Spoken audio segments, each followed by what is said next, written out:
Hello and welcome. Today we've got Dean Sandstrom and we are going to be discussing the global system of enslavement. Now, just before we begin, you can subscribe to our Telegram channels and to nicholasveniamin.com for my free email updates. And if you're watching this for the first time on YouTube, I will leave the link below in the description for the full interview, unless, of course, myself and Dean can choose our words wisely due to the insane censorship that's happening right now. Dean, thank you for joining me. How are you and what have you been up to? Oh, thank you so much. Well, we got some snow today. Enjoying the season myself and keeping busy. I have a little puppy that hopefully is going to be good today. I gave him a nice long run and everything. But today I have a little PowerPoint presentation that I'd like to show the viewers that kind of gives a bird's eye view of the global system of enslavement, like how the whole system works. And Okay. it's a PowerPoint, so it's share screen and et cetera, et cetera. And again, if we're going along and you have any questions, please feel free. Um, it's not that complicated and it has pictures. So should I let it roll? Absolutely. Let's go for it. Okay, great. Okay, I gotta share screen, share sound, share. Oh, I'm sharing the screen. Okay. Well, all right, let me do a little housekeeping here before I get that up. I want to get rid of that thing. Hide, float. Okay. Okay, this is slide one. I don't know if I can put myself down, minimize my view. No. Okay. I don't know. Is that moving? All right, Which one? well, Sorry. I'm our videos in it kind of go over the title, but also the title is A Global System of Enslavement. And the point I wanted to make was that in our American history was a woman named Harriet Tubman. And she's famous for a quote, I freed 1,000 slaves. I could have freed 1,000 more if only they knew they were slaves. And I think most people understand that we're under some type of slavery, but since it's a mental slavery and a system slavery, it's not going to be as apparent to that many people. That's why there's so many people that don't see it. That's why there's so many people that just think everything's normal and this is how our system works. Okay, let's go to next slide. Okay, I'm starting with Rome because we're still in it. And the same system that applies back then applies to us today. And essentially, again, there's so much written about Roman history that I'm not going to go into the details of it, that if you look at the way the world works today, like on this map here, you see that what the Roman Empire did was to move stuff from one area of the world for their use. And then they went out to different lands and conquered them, right? They basically used their army to conquer people of foreign lands, rape and pillage their resources, and enslave them. And then what they did was, again, this was through brute force and through conquest and war. Like, for example, if you were, living in Germany and you were like, one of the barbarians and living in your tribe, you lived according to the rules of your tribe, which would equate to today as common law. People know what's right and wrong. You don't harm people. You don't steal other people's stuff. It's pretty simple rules. And there was always punishments in the tribe to, account for that and so forth. But then the Romans came in and said, well, here, we're going to put everyone on a register because you're slaves. So we're going to register all of you, newly conquered people, and we're going to apply tax to you. And the most important thing is we're going to put you under Roman law. Okay, so you're no longer under whatever law system you had before you were conquered. You're now under our law system, and we're putting you under our law. And by the way, you owe us money. Okay, and I have a little clip here from the Christopher Smith that's going to explain one of the chief concepts of my presentation here, which is that it's the priest class that controls, not the governments. Governments are subservient to the priest class. Those have always controlled, well, not always controlled, but have, as we'll see later, sort of took over. That evil cult took over around 1300 AD. I'm going to play a clip. Let me know if the sound's okay. Sure. That's fine.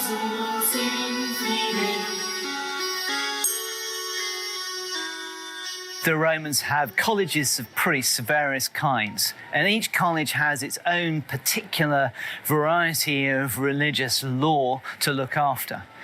The more individual aspects come through, particularly with mystery cults and later Eastern deities who emerge as Rome becomes an international power. But all the way through, there are also things like, for instance, the cult of Vesta, in which the Romans place a huge amount of faith and in which the security and survival of Rome exists. Some of them are interested in looking at the insides of animals to try to find out what the markings on a liver, for instance, can tell you about the future.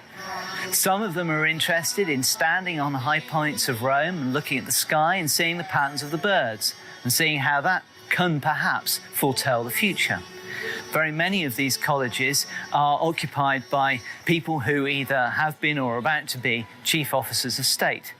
A very good example is Julius Caesar himself, who not only goes through consulship, the chief Roman political office, but is also Pontifex Maximus, the chief high priest. Now, modern day historians tend to look down on ancient people as to their ways were ridiculous and strange. Oh, they look at birds flying and the entrails of animals and so forth. Well, you can learn a lot.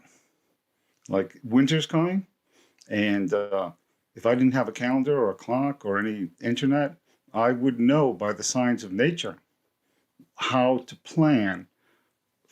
Okay, so what they were really doing was they were closely in contact with the forces of nature, and the people depended on them in order to live, because the priest class would, foretell of the future. Is it going to be a cold winter? Are we going to have good crops this year, et cetera, et cetera? So the rulers exploited that the people depended on a priest class. Okay, and we'll move to the next slide, which is pretty much where we are today. Now, essentially, the Roman cult controls this world, okay? And it's not governments. These folks make and break governments throughout the world. And essentially the way that they do it is that the occult and the Masonic rules or the Masonic knowledge, okay, one, they make people afraid of it. Okay, so they dress it up like it's satanic, okay, and then they program people basically to be afraid of it, okay, and stay away from it. So it's a nice way to put a little booby trap around your secret knowledge. Now, the Vatican controls by using, again, one of these occult principles, which is as above, so below. Now, this is going to get a little, not too deep, but it's kind of simple. Okay, people think, or in our perception, there's good and evil, right? Now, if I equate good and evil to hot and cold, all right, cold is good and hot, let's reverse that. Hot is good and cold is evil. The reality is that cold does not exist, that there is only frequency, okay? And the more vibration that matter has, the hotter it gets, right? So we perceive that as hot. And then the less vibration it has, we perceive that as cold, okay? So at absolute zero, matter becomes something different. It almost becomes energy. So when there's no vibration, so there's not hot and cold, there's only a spectrum of vibration. Now they understand this. Okay, and that's how they more or less control. The Pope is more or less Jesus on earth. And there's this other individual that not too many folks talk about. And he's called the Superior General of the Society of Jesus. Okay, and he controls the Society of Jesus. Go back to the Pope for a second. The white Pope, Pope Francis, he's called the Bishop of Rome. Now, the Holy See, you can look at it as an administrative organization, one step, but what it actually is a jurisdiction. It's a global jurisdiction. So the white Pope, like Jesus, controls the world through his jurisdiction, which is the Holy See. Just like Christ was the king of the world, right? He's now sort of more or less playing that role. Lucifer, on the other hand, is opposite to Jesus, okay? And who's playing the role of Lucifer on earth is a gentleman by the name of Arturo Sosa, superior Jesuit. And he is a superior general of the Society of Jesus. Now, if you look at the Society of Jesus right here, right? You see this, right? Underneath the Society of Jesus is basically every secret organization from the Masons. Because if you go all the way up, you know how Masons goes up in degrees, up to the top of a pyramid?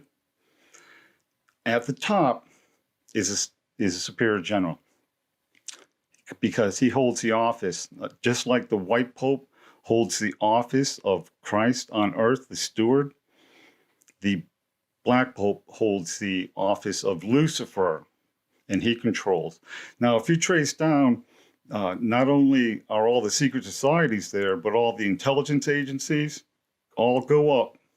CIA, MI6, whoever, Mossad, they all go up to the Vatican intelligence. Like, for example, we had a problem last year with one of the elections here in the United States, and it was reported for a short time, and then it went away, that certain people in the Vatican had used certain satellites to do certain things to certain machines that altered an outcome of a particular race, right?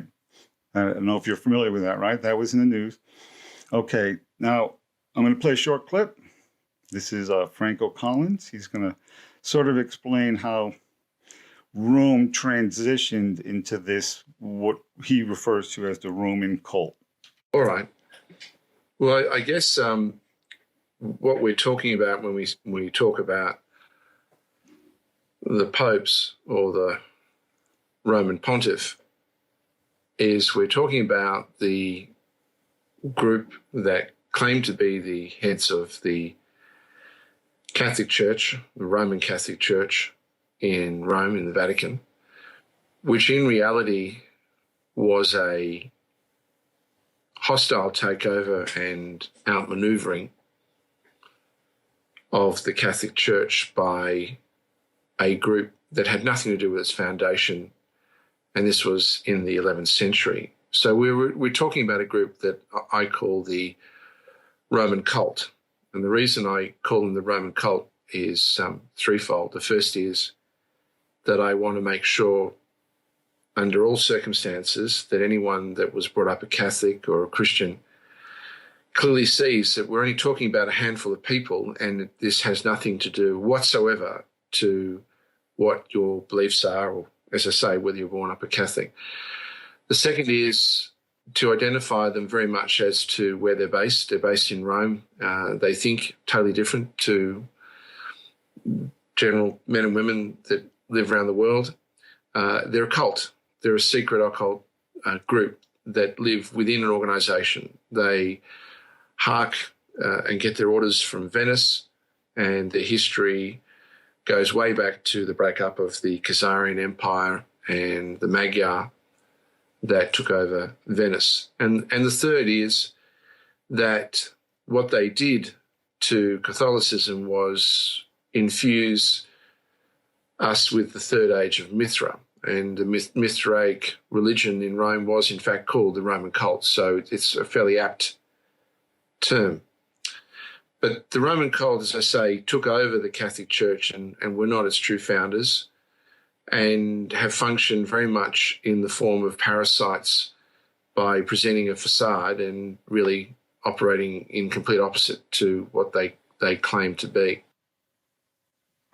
Now, Mr. O'Collins had mentioned that they were ushering in the third Mythic Age. And what that means is that in astrotheology, there is something called the Procession of the Earth, meaning that at one time in Earth's history, the sun would rise in the constellation of Gemini. And each 2,250 years, it goes back. It goes counterclockwise, more or less. Presently, we're in the age of Pisces. And what's the prior age? I think the prior age was the bull or the ram. I think it was the bull. Taurus the bull. Mithra was known to have gone up into the heavens and slayed the bull in order to usher in the new age of Pisces. Okay, now we all know Jesus is the main icon of the age of Pisces. Okay, now they know this. They understand how this system works, and they play on it. Mithra was an archetype, and the archetype is dying, resurrected Savior. In other words, if you believed in Mithra, then you would have eternal life in the heavens with the gods. Okay, now keep in mind that to the people of this period of our say 900 or and earlier, the heavens were a real life drama. So what happened up in the heavens affected you on earth. Okay, so when Mithra kills a bull, that affects your life and things happen from it. So this archetype, the dying resurrected Savior, this system uses to kind of keep people under control. I'll leave it at that and move to the next slide. Okay, this is Frank O'Collins again, a short clip. Testing competency. Now, this is where we start to switch between knowing what we are and how the system justifies the way it operates. Again, an essential understanding of Roman law, the self-justification of these people. Ridiculous, appalling, but they have a way of doing it. And it is, if you worship in ignorance or ignore perspective, then you declare yourself incompetent. Hence, they place some of their most important signs to us in plain sight. Would you agree with that? Okay. Have you seen this before? Right. Okay. Well, that is the Oculus Omni. The Oculus Omni, the all-seeing eye of Lucifer. Not Lucifer as a spirit. That's the misdirection. It's a symbol of the Emperor of Rome in 71 CE to 117 CE. It's a symbol now of the Jesuit Superior General as Lucifer, Lord God of Earth from 1534. That's his symbol. That's the head honcho. That's the head honcho. And presently, the man that holds that office right now is Arturo Sozo, the Superior General of the Society of Jesus. Okay? They used the Pope and Lucifer. They're running this. It's amazing when you really see how the system works. I'm going to move to the next slide because we're going to be changing pace a little bit here. Okay. This is essentially how they did it 900 years ago. They said that the earth is ours because God said so. We own the world and the souls of all the people forever. And Pope Boniface VIII issued something. Well, I'll play the clip. I have Frank O'Collins again. He explains it quite succinctly. Okay. So this is well known in history. This was well and truly in the history books until they decided to remove it in the 20th century because people just weren't interested in anymore in the history. So this was well known for hundreds of years that Rome had been destroyed. And because Rome had been destroyed, the claim that the Christian church was founded in Rome is an absolute and absurd joke. And again, people knew this to be a joke, but they couldn't do much about it because the Roman cult controlled the most powerful armies in the world from the 13th century right through to the present day. But the Pope you're referring to is a fellow by the name of Boniface VIII. And Boniface VIII ruled from about 1294 to about 1303 as one of the popes of the Roman cult.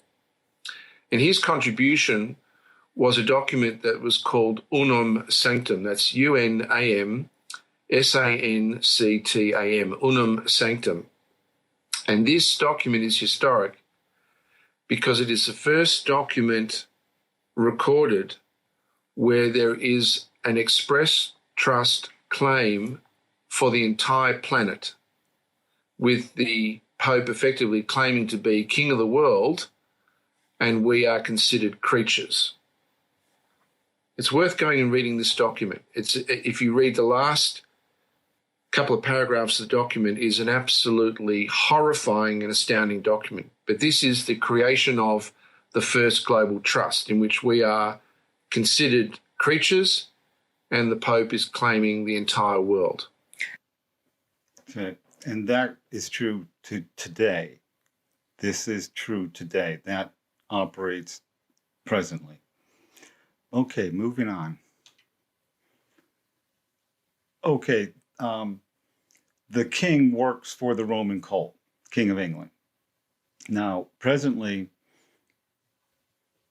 you don't have a king, but you've heard the expression, the king is dead, long live the king, right? Common expression.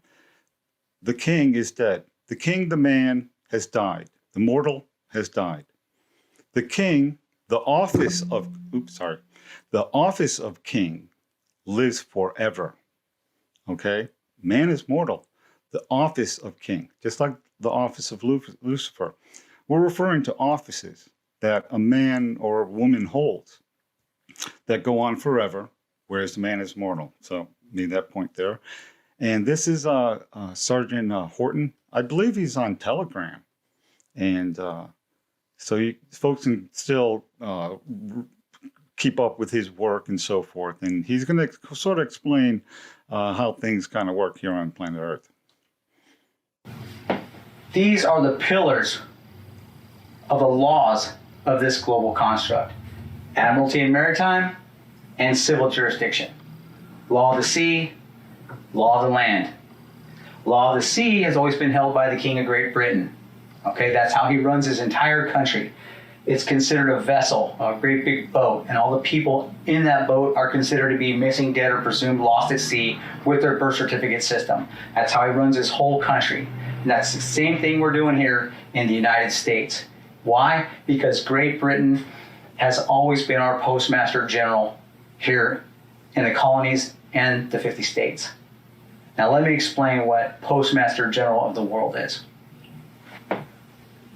Okay, this is our vessel. This is planet Earth. This is the vessel that we're all floating around on in this sea of space we call the solar system or the galaxy. This is our outpost, right? Our boat. The Postmaster General, or the General of the Post, is Great Britain. Always has been. This is an old school Masonic warfare platform, planetary warfare platform based upon shipping, postal, and banking wars. Okay, I've explained the shipping to you. The postal revolves around timelines. When you're brought into a jail, the timelines kick off, whether it's a federal offense, state offense, or local offense. Different venues have different timelines, okay, and there's several. His whole system is enforced in the courts around the world. This whole system is enforced in the courts, and what they're enforcing is the elemental chart, his strategic metals contract, his styles manual and the dictionary, which is basically the entire system all of us are using, the grammatical construct we all use. All of these contracts and this entire system is enforced in the courts around the world. Those are called the neutral ports. That's where the wars are fought in relation to this entire matter, right? If you got a grievance, you go into the courts or the neutral ports and you fight it out. But this thing is set up to make sure that he always wins, okay? This entire system is set up so that you never win. All they look at you as is a piece of cargo, a boat or a vessel that can be harvested, raped, plundered, and pillaged for its goods. So this is the old school Masonic system that these guys have set up, and this is what is being defended on planet Earth, okay? This whole system belongs to the King of Great Britain, or is run and defended by the King of Great Britain. Okay, so he is the Postmaster General of the world. All of the countries on planet Earth are utilizing and playing with this system. Okay? Doesn't matter if you're in Russia, China, or Germany. If you get married here in the United States, you're still considered to be married in Russia, China, or Germany. If you get divorced, you're considered divorced all over the world, right? Because the courts are all connected. Everybody's playing this game. It's a big, old school Masonic system that they utilize to control the people and run the planet with. This is the old school monarchical system that commands and controls the entire planet. Right.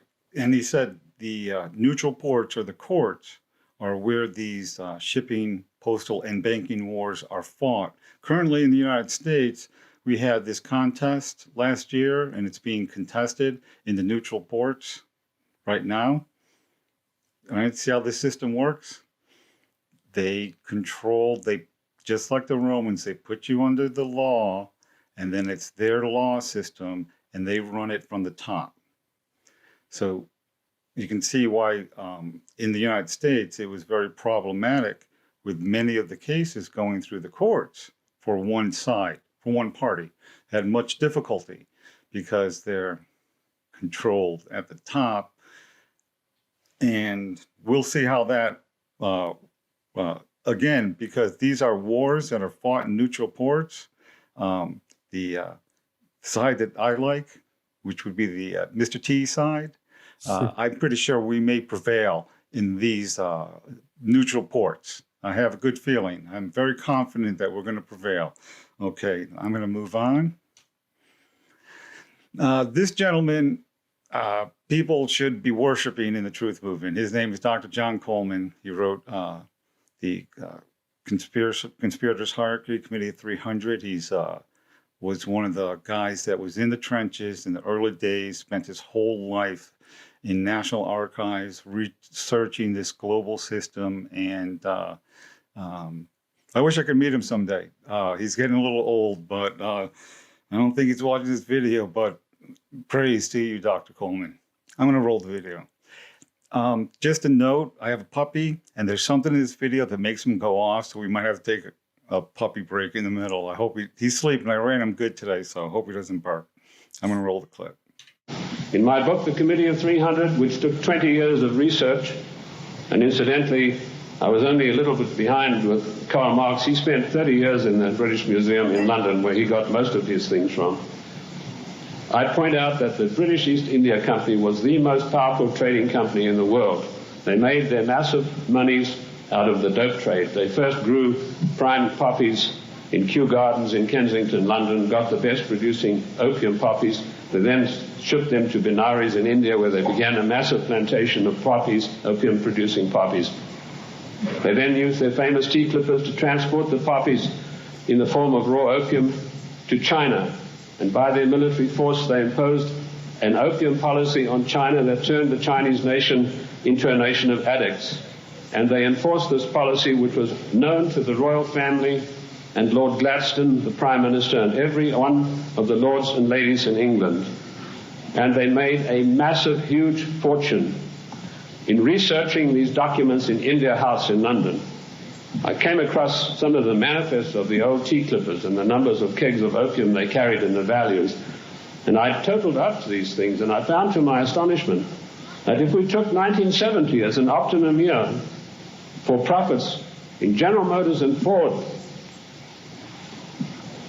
in 1 year, the opium trade with China was 3 times the profits of the combined profits of Ford and General Motors in 1970. And this was shared by 300 people. That was the committee that ran the British East India Company. They all had equal voting rights.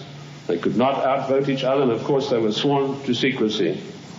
The descendants of the British East India Company today run the United States. And I will hope to prove my thesis as we go along.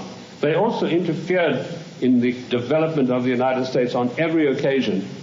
They armed the Indians, they armed the people against the settlers who were pushing west. They ran the Hudson's Bay Company. They also ran so-called mission stations in China and got these missionaries, who were really not missionaries at all, to push opium on the Chinese.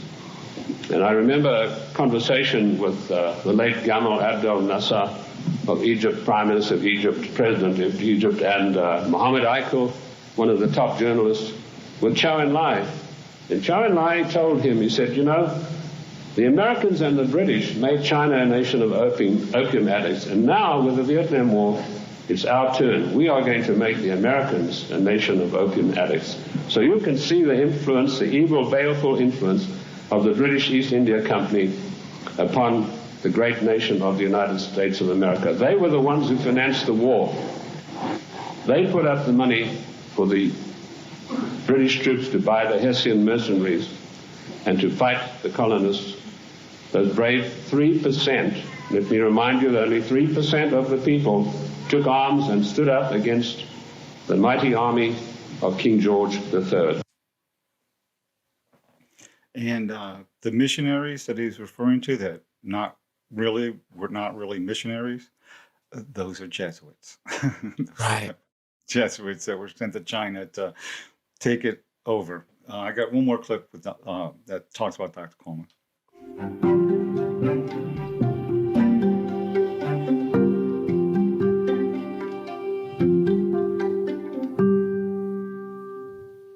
In 1997, Dr. John Coleman published the 4th edition of The Conspirators' Hierarchy, the Committee of 300.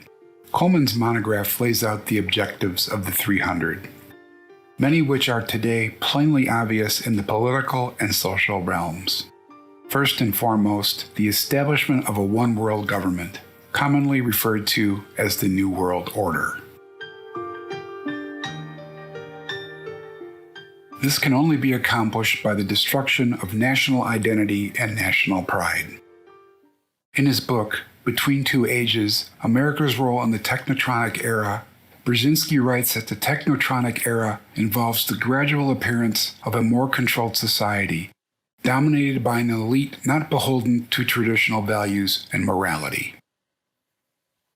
The final objective, according to Coleman, is the creation of human-like robots and a system of terror which would make Felix Dzierżynski's Red Terror look like children at play. Kind of sound like what's going on in the world today. Turn this all into robots to meet their needs. Okay, next slide. But first, some American history. This is we're going to go back to Sergeant Horton, and he's going to explain a little American history that's very relevant to today, to what's going on today. Okay, real quick, let's go back and recover some American history, okay? Back when the colonies were founded, there was 13 colonies originally. And before the American Revolution broke out, our post office was the Philadelphia, Pennsylvania post office, the Benjamin Franklin post office, okay, or postal court. which is here. And once the American Revolution had broke out, the king had cut off our ability to conduct international trade and commerce out of that post office because we went to war against Great Britain, right? So the war, all wars vacate that kind of contract. So our shipping was cut off. After the American Revolution, we couldn't open commerce back up through this post office because we owed 1.6 million francs to the French for funding the American Revolution. So at that point, the King of Spain and the King of France argued over who was going to be the Postmaster General here in the United States to open it up to international trade and commerce, right? Spain said that they had found America first. Christopher Columbus had discovered the New World first, and so they had rights to it.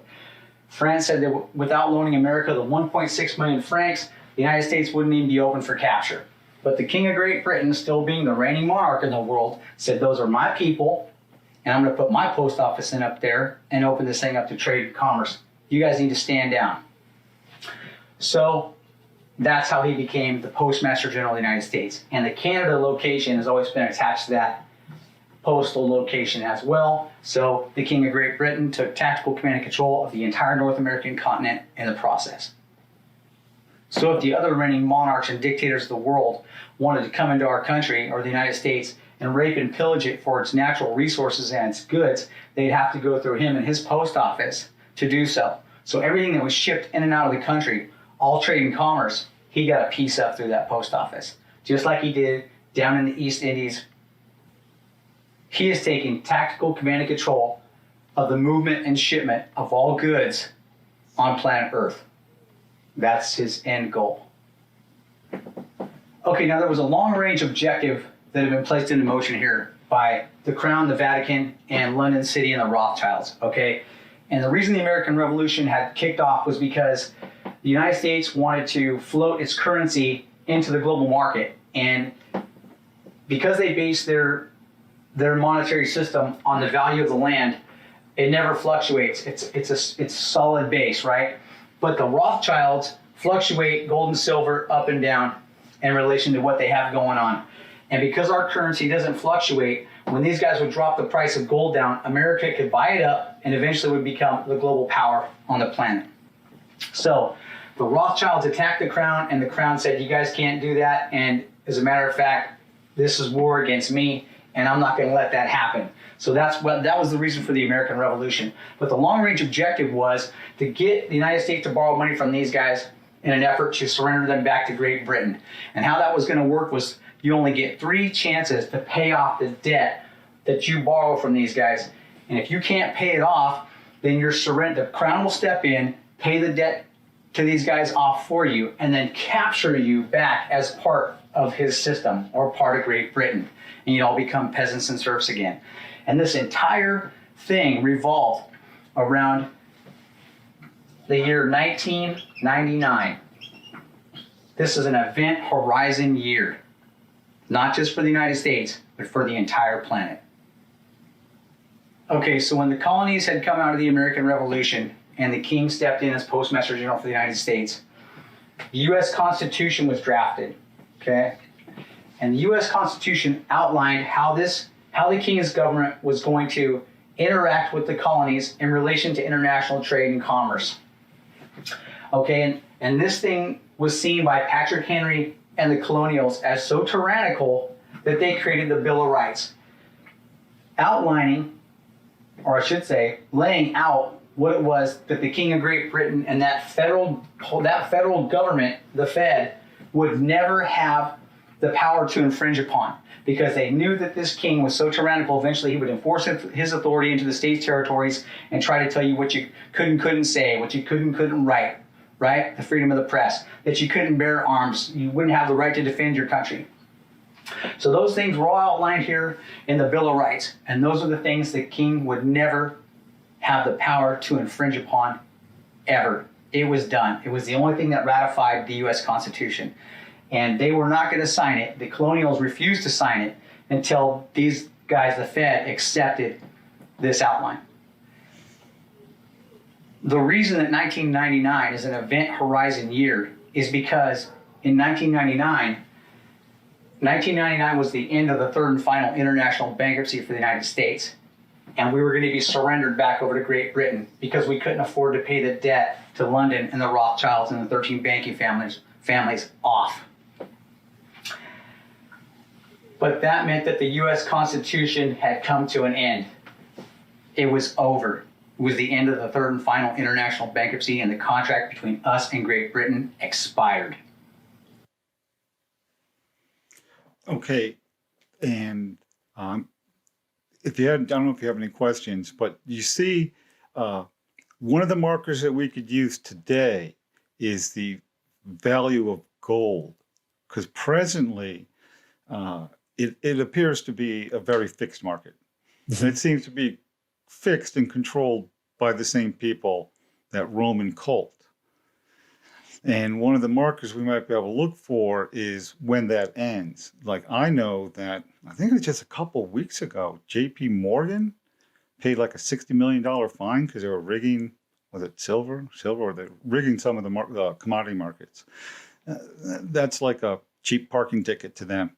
Business as usual, 60 or whatever it was. Okay, so right now, there must be some type of war going on over that maybe we're not aware of, and hopefully, again, the right side wins. Absolutely.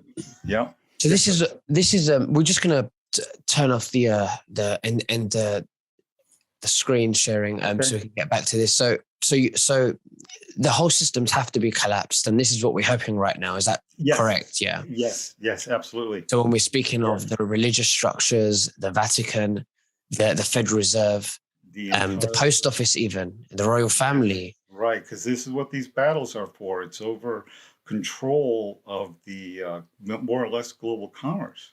And right now, there are those that control every aspect of it from the top.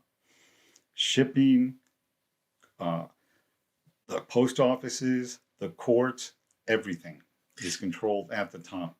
So what do you think about when he said that the Constitution ended in 99?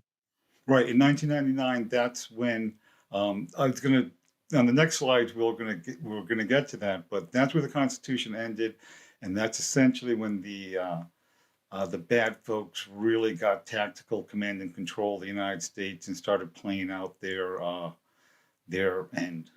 Do you have more slides that you wanted to show? Yes. Absolutely. Yeah, I'm so sorry. Go for it. No. Thank you. I'm glad you're asking these questions because I'm sure your viewers have the same questions, and you seem to be real good at that. Should we go back to the screen share? Please do. Thanks. Great. Okay. Now let's see, which one was I on? I think that one. And share. Okay. And let me get rid of that floating thing. It'll take a second. Has a remnant on there. When you asked me any questions, I suspected you came to the end of your presentation, so I apologize. Oh, I didn't count the slides, but we're getting close to the end, and it ends with a bang. It ends with a bang. Okay, so we understand how the price of gold is manipulated. Our Constitution ended. Okay, the Nazis basically took. I'll give you a little teaser of what's coming up. The Nazis took over. Okay, and once the Nazis took over, that's when they did the thing that happened in 2001 in New York. Okay, they pulled that job off, and then they did all their little dirty deeds out in the Middle East. And and so we're seeing this plan roll out. Okay, going to the next slide.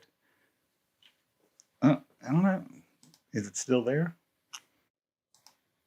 Okay, there we go. And everybody knows that the Vatican has always had an agreement with the Nazis. Not so much Germany itself, but the Nazi party up there in Germany, operating out of Germany. They tried to set up a one-world global dictatorship under Hitler a long time ago. We are talking about the biggest thuggery of all, and that is the Jesuits in the Vatican. I always thought that the CIA was the problem and the other intelligence agencies. Guess what? There's a grand intelligence agency that the Vatican puts out, and all of those other crooks are operating under the Vatican intelligence agency. This was a long-range effort by these guys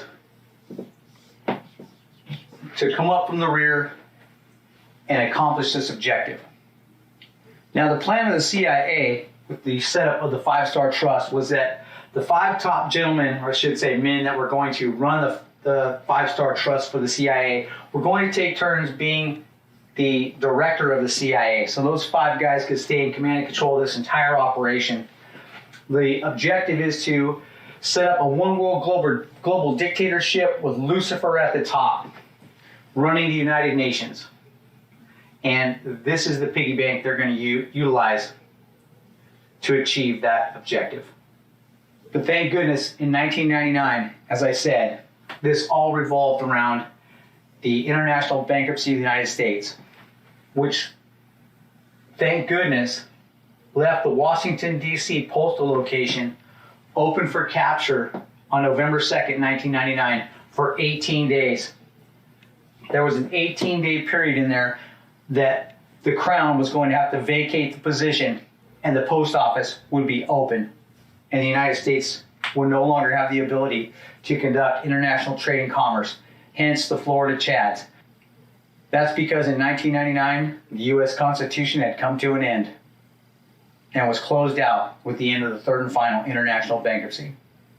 With that, they had the Amero set, the American European dollar, and they were about to surrender the United States back over to Great Britain.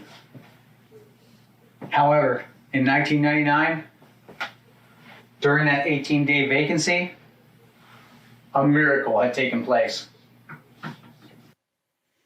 And that miracle was that we saved, Russell J. Gould saved the flag. But I just want to make a note on this slide right here. You see, I have a math equation up here. It's called the Vatican plus Nazis equals Nazi America. Okay, and that's going on globally, okay? Because these guys got, when Bush got tactical command and control of the White House, that's when they did all their dirty deeds in the Middle East, okay? And then his son took over and they pulled off the job in 2001, okay? And then they handed the, okay? And it's, you see how this is just, they've got this, these are the lunatics. Now, I got here, we'll see that these guys, Smedley Butler, Kennedy, Reagan, right? They warned us. You can look, there's videos of them warning us of these guys doing this to the world, more or less. Okay, next. This is Russell J. Gould, and he's going to explain a little bit about the global system. I figured out that the post office was the central control to authorize the corporate structures of government in our day-to-day lives. When we would file for an LLC, we would file with the Secretary of State, whatever state we were in. However, what the state was not telling you is that they were taking the fees that you paid them, and then they were paying a usury fee to the post office for that entity to exist. However, we caught the post office in a bankruptcy condition where the post office lost its capacities because it ceased to exist. Those that are in bankruptcy do not have any contract rights. As we were learning about the construct of contract, it came down to the foundation of the flag, because the bearer and the owner of the flag also allows subcontractors, or what they would call federal contractors, to board the terms of that flag. But the flag of our country was wrapped up in a bankruptcy, and the bankruptcy ended in 1999. So what David and I did is we had filed for copyrights on that flag on the terms of the grammar, so now that if a federal contractor does come in, they would have to comply with the terms of the syntax to create a now space performance for the terms of the contract.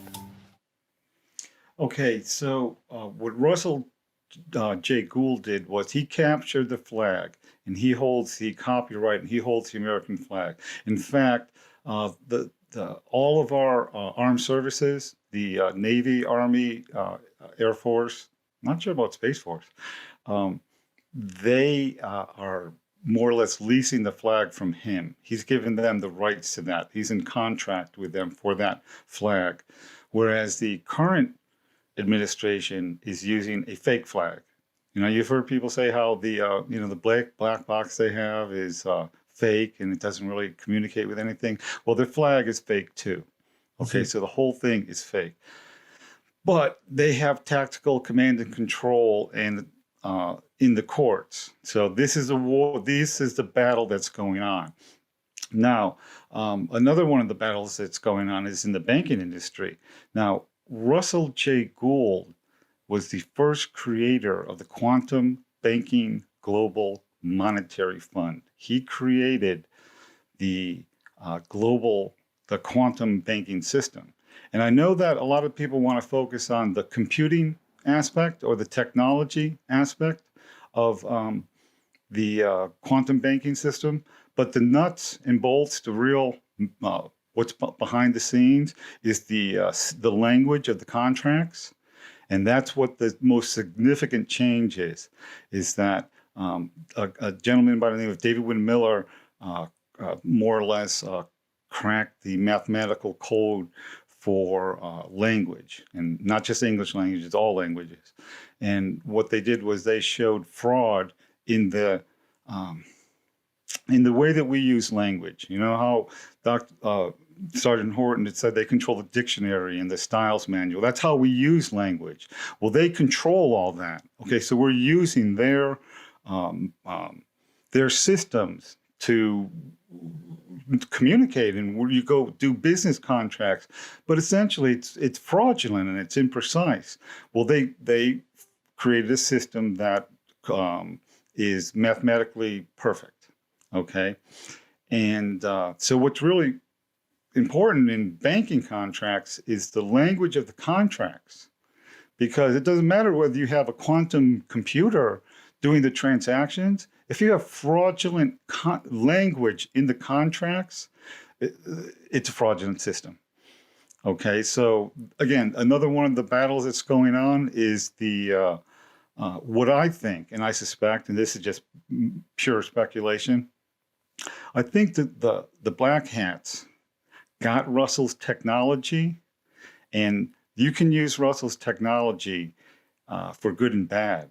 Okay, so if they got control of Russell's language technology or the quantum banking contracts that he prepares, if they understand they can use that language, then that might be going on too. We might be having a white banker hat and a black banker hat going on in the quantum world. Did you have a question, Nick? No. No, okay. All right, we're getting close to the end. I know this is getting long, but okay. Final slide. Okay, watch out for the second train, because what's going on right now is not about a medical crisis or again, it's not a medical crisis that's going on. What's going on is a financial crisis, and it's planned in the same way that the medical crisis currently was orchestrated, right? This global financial crisis is being orchestrated, okay? And let's just have a word from a lawyer at I think she's at the International Monetary Fund. Hello, I am Yan Liu, and I'm a lawyer at the IMF. Hi, I'm Jeremy Zettelmeier, and I am an economist at the IMF. In order to fight COVID-19 and support those hit by the crisis, governments around the world have borrowed large amounts of money. As a result, debt levels are at historic highs. This mounting government debt, or sovereign debt, brings up an interesting question. What happens when a country can't pay what it owes? When a country is no longer able to service its debt, there are two possibilities. In some cases, the government can solve the problem by undertaking economic reforms and fiscal adjustment, while asking the IMF for a loan to cover its deficit in the meantime. This works when the debt problem is limited or temporary. In other cases, when the needed adjustment to solve the debt problem is just not economically or politically feasible, we say that the country's debt is unsustainable.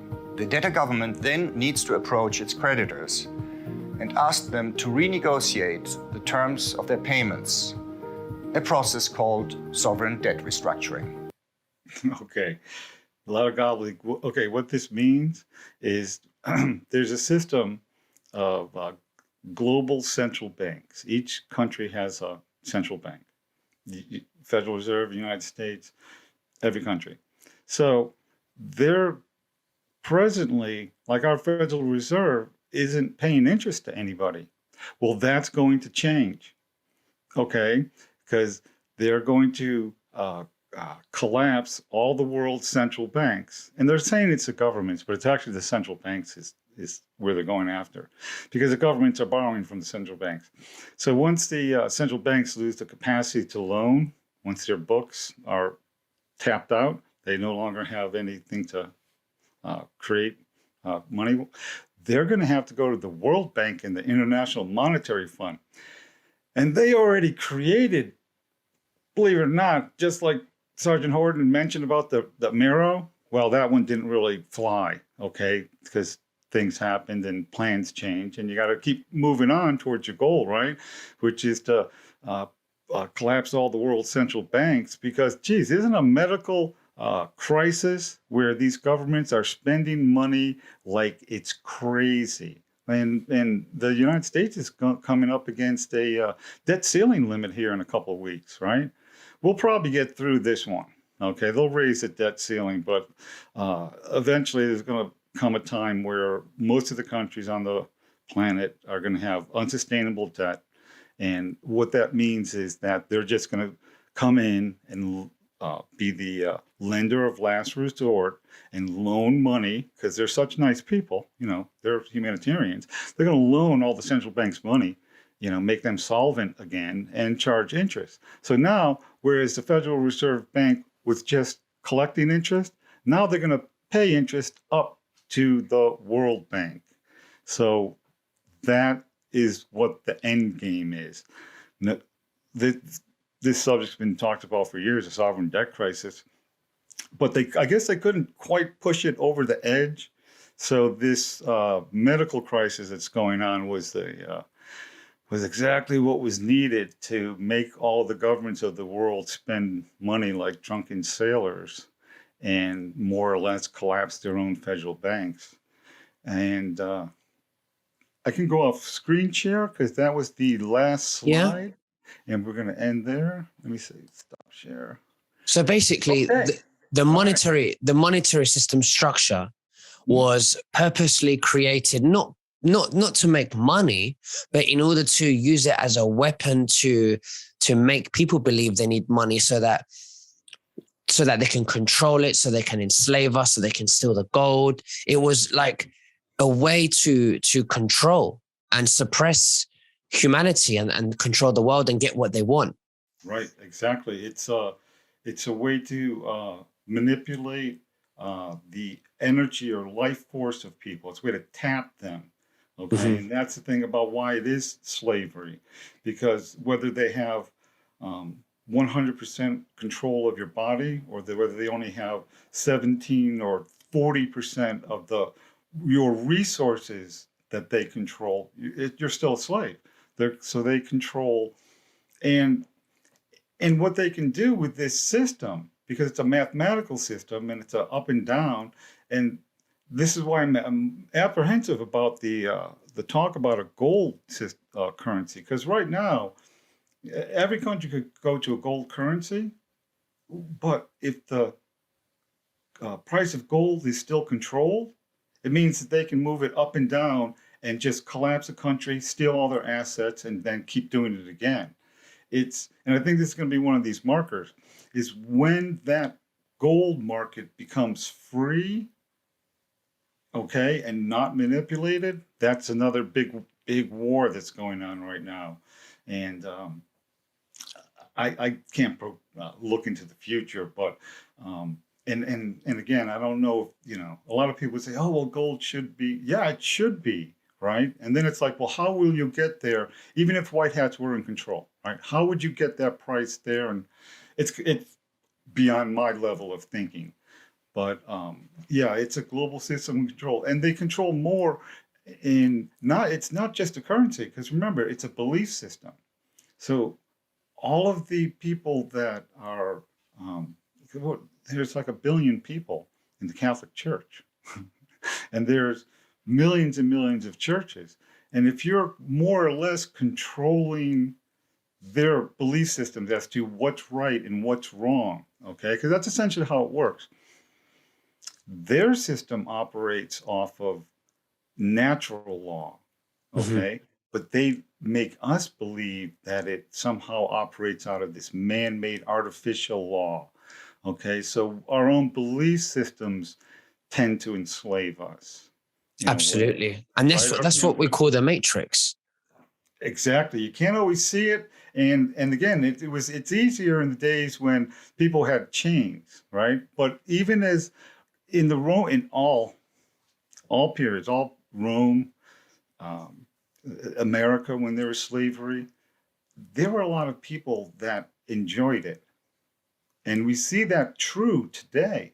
How many people enjoy their slavery enough to go out and do whatever the government recommends? Well, we're recommending that you, do all these medical things. And they're like, oh, yeah, that's great. I want to do those medical things.